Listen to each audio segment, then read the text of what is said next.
Good morning, students. How are you? I hope all of you are well. Last time we have started mathematical reasoning. Today we have to continue the mathematical reasoning. Today we have to do conditional statement and biconditional statement. What is conditional statement?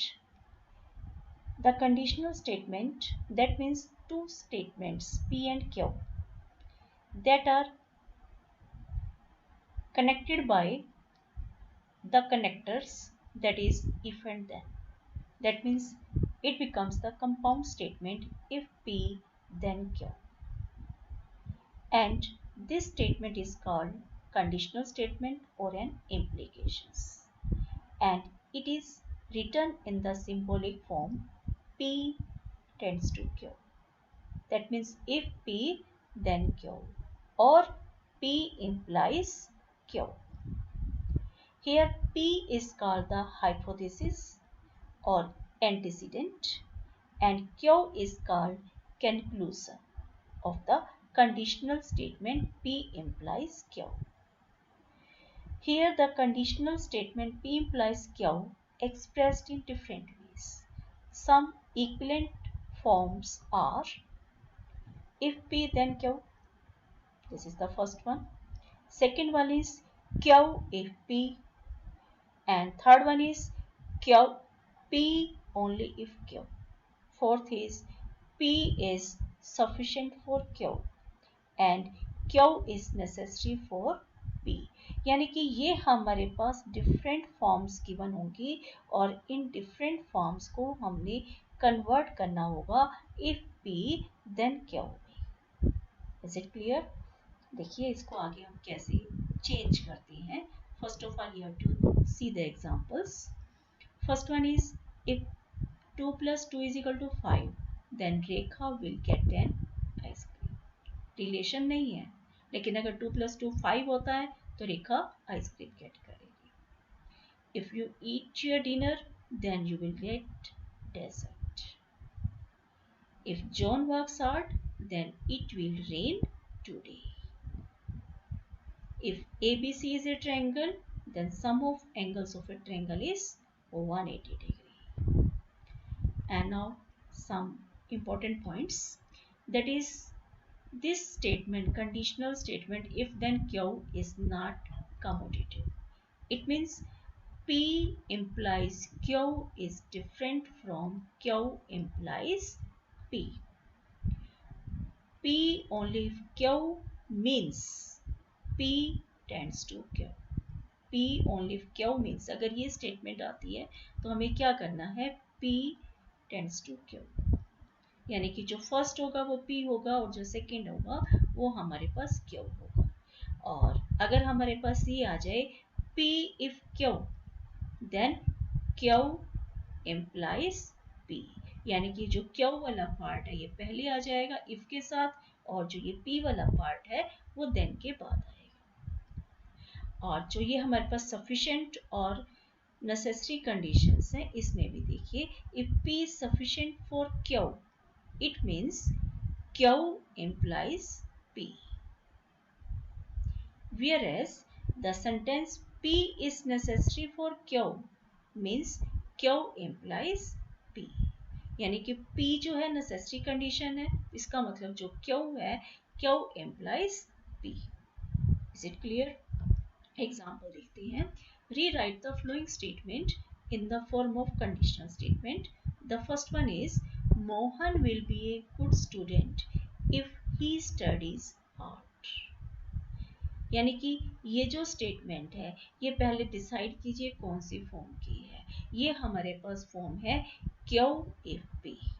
तो यानी कि Q इसके अंदर क्या given है, Mohan will be a good student, और P क्या है, he studies hard. He, who is he? That is Mohan. That means Mohan studies hard. This is P, and Q will be he will be a good student. It means the equivalent form of the statement now becomes if Mohan studies hard, then he will be a good student. Is it clear? यानी कि इसको हमने किस form में लिखा, इसको हमने P and then की फॉर्म में राइट किया है।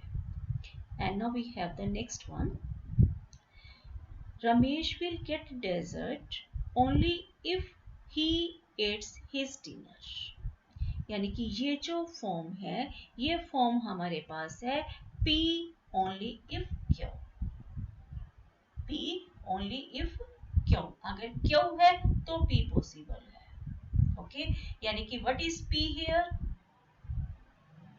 Yes, Mohan will get dessert only if he eats his dinner। ठीक है, और इसको हमने किस फॉर्म में लिखना है, P और then की फॉर्म में लिखना है। ठीक है, और P और then की फॉर्म हमारे पास क्या होगी, if Ramesh eats his dinner then he will get dessert। ठीक है, only if P Q के लिए क्या बताया था कि Q implies P, that means we have if Ramesh eats his dinner then he will get dessert। Is it clear? And now the next one is when you sing my ear hurts। when you sing यानी कि when हमारे पास किस form का है, if you sing then my ears hurt। that means the equivalent form is if you sing then my ear hurt। is it clear? now the next one is a necessary condition for Indian team to win a cricket match is that the selection committee selects an all-rounder। A necessary condition for Indian team to win a cricket match is that the selection committee selects an all-round। यानी कि ये जो हमारे पास condition दी हुई है वो दी हुई है Q is necessary for P। Q is necessary for P, तो इसकी जो इक्विवेलेंट फॉर्म होगी वो हमारे पास क्या होगी, if P then Q। यानी कि P अब हमारे पास क्या है, Indian team wins a cricket match.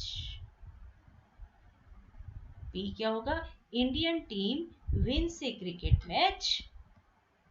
Q क्या होगा, Q होगा selection committee selects an allrounder. तो इसकी इक्विवेलेंट फॉर्म हमारे पास क्या होगी, if P then Q, that means we have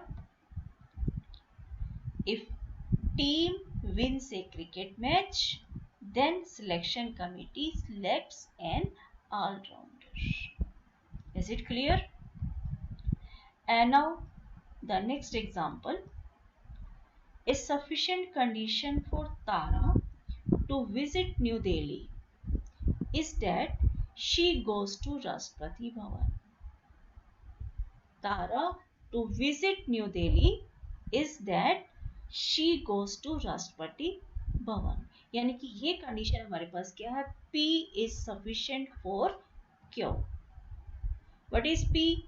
P means Tara goes to Rashtrapati Bhavan and Q, she visit New Delhi, which is the equivalent form if P then Q। that means we can write this equivalent form is if Tara goes to Rashtrapati Bhavan then she visit New Delhi। is it clear? इस statement को आप compare करो, जो मैंने आपको 5 statements बताई हैं उनके साथ कंपेयर करके फिर इसको आप if और then में चेंज करोगे। is it clear? and now we have the contrapositive of a conditional statement। contrapositive यानी कि स्टेटमेंट का सेंस जो है वो सेम होनी चाहिए, उल्टी भी हो जाती है और स्टेटमेंट भी उसकी जो सेंस है वो भी सेम रहती है। This statement negation of Q implies negation of P is called the contrapositive of the statement P implies Q। यानी कि इसको हमें उल्टा करना है, negation of Q implies negation of P। this is the contrapositive statement। for example, if my car is in repair shop then I cannot go to the market. यानी कि इसमें P क्या है, my car is in the repair shop. और Q, that is I cannot go to the market. What is the negation of P? That means my car is not in the repair shop. Negation मतलब क्या होता है, हमने उस statement में not को add करना होता है. Negation means denial of the statement. And what is the negation of Q? I can not go to the market given है क्यू में, तो उसकी नेगेशन हो जाएगी I can go to the market. ठीक है, क्योंकि वहां पे नॉट ऑलरेडी गिवन है, हम दोबारा से नॉट अप्लाई करेंगे तो हमारे पास आई कैन आ जाएगा, only I can go to the market. And therefore the contrapositive statement, negation of Q implies negation of P. That means the contrapositive statement is if I go to the market, then my car is not in the repair shop. Is it clear? Example to write the contrapositive form. Let's see the next example. If Kareem cannot go to the fort, then he cannot swim across the river. And here what is P? P is here Kareem cannot swim to the fort. And Q, Kareem cannot swim across the river. What is negation of P? वहां पे cannot आ गया ना, already P के साथ है ना, करीम cannot swim to the fort. तो इसकी हमारे पास negation क्या हो जाएगी, करीम can swim to the fort. And what is the negation of Q? Negation of Q is Kareem can swim across the river. क्योंकि इसमें भी cannot आ गया तो हमारे पास क्या हो जाएगा, only can आएगा. Negation of a negation is the statement itself. ठीक है, हमने उसका यूज किया है. Kareem can swim across the river. And now the contrapositive statement of the given statement, that is if Kareem, पहले negation of Q लिखेंगे हम, फिर then के बाद negation of P. If Kareem can swim across the river, then he can swim to the fort. Is it clear about the contrapositive statement? Yes. Now we have the converse of a conditional statement. Converse means उल्टा करना है. If P then Q given है, उसके जो converse होगा, Q पहले आ जाएगा, if Q then P हो जाएगा. It means the conditional statement Q implies P is called the converse of the conditional statement P implies Q. यानी कि जो P implies Q given है, उसमें हम पहले Q लिख देंगे और P को हम बाद में लिखेंगे. Okay, that is the converse of a conditional statement. For example, we have to write the converse of the statement. If x is less than y, then x plus 5 is less than y plus 5. What is P here? P is x is less than y. And Q is x plus 5 is less than y plus 5. ठीक है, converse में हमें पहले Q लिखना है, बाद में P को राइट करना है. That means the converse is if x plus 5 is less than y plus 5, then x is less than y. ठीक है, this is the converse of the given statement. Next example, if ABC is an equilateral triangle, then ABC is an isosceles triangle. यानी कि इसमें जो Q क्या है, Q is ABC is an isosceles triangle. और P क्या है, ABC is an equilateral triangle. What is the converse? Converse is if ABC is an isosceles triangle, then ABC is an equilateral triangle. वैसे तो true नहीं होता, हम यहाँ पे ट्रुथ और फॉल्स की बात नहीं कर रहे हैं, हम यहाँ पर सिर्फ कन्वर्स राइट कर रहे हैं, यानी कि उस स्टेटमेंट का उल्टा क्या बनेगा वो हमें राइट करना है। Okay, if ABC is an isosceles triangle, then ABC is an equilateral triangle. That is the converse of the statement. Okay, and now we have the biconditional statement. Biconditional यानी कि दोनों तरफ हमारे पास condition है, that is if and only if two statements P and Q are connected by the connectives if and only if, then the resulting compound statement P if and only if Q is called the biconditional of P and Q, and it is written in the symbolic form P double arrow होगी हमारे पास Q। Double arrow का मतलब है if and only if P, यानी कि अगर if P then Q और if Q then P। ठीक है, अगर P है तो Q होगा, अगर Q है तो P होगा। बाई कंडीशनल यानी कि दोनों तरफ से हम कंडीशनल स्टेटमेंट अप्लाई कर सकते हैं। ठीक है, example, we have to form a biconditional statement. P हमारे पास गिवन है today is 14th August, Q given है टुमारो इज इंडिपेंडेंस डे। ठीक है, तो हमारे पास इसकी जो बाई कंडीशनल स्टेटमेंट होगी वो हमारे पास क्या होगा, today is 14th August if and only if tomorrow is Independence Day। यानी कि दोनों स्टेटमेंट्स के बीच में हमने if and only if को ऐड कर दिया। ठीक है, बाई कंडीशनल स्टेटमेंट में जब भी दो स्टेटमेंट्स गिवन है उन दोनों के बीच में हमें ऐड करना है if and only if। Is it clear? And now equivalent form of biconditional statement, जैसे हमारे पास कंडीशनल की इक्विवेलेंट फॉर्म थी वैसे हमारे पास बाई कंडीशनल की भी इक्विवेलेंट फॉर्म है। First one is P if and only if Q। तो फर्स्ट स्टेटमेंट आई और इसको कई बार हम क्या लिखते हैं, P I double F Q। I double F का मतलब क्या है, if and only if।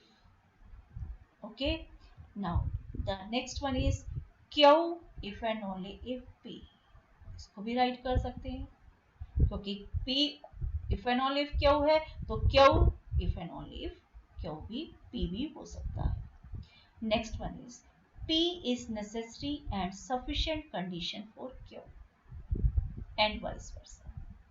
That means you can also write Q is necessary and sufficient condition for P। ठीक है, हम P की जगह Q को लिख सकते हैं, Q की जगह P को राइट कर सकते हैं। P is necessary and sufficient condition for Q। It means P implies Q and Q implies P। दोनों तरह से हमारे पास ये फॉर्म हो सकती है। And now P is equivalent to Q। P is equivalent to Q। And now we have to translate the following statement in symbolic form। ABC is an equilateral triangle if and only if its interior angle is 60 degree। That means here P क्या हुआ, ABC is an equilateral triangle। Q, each angle of a triangle ABC is 60 degree। And now symbolic form is P if and only if Q। symbolic form में double arrow लगानी है। Is it clear? Okay, thanks and have a nice day। अगर कोई doubt है तो आप मुझसे बात कर सकते हो, मुझे कांटेक्ट कर सकते हो। Take care, bye.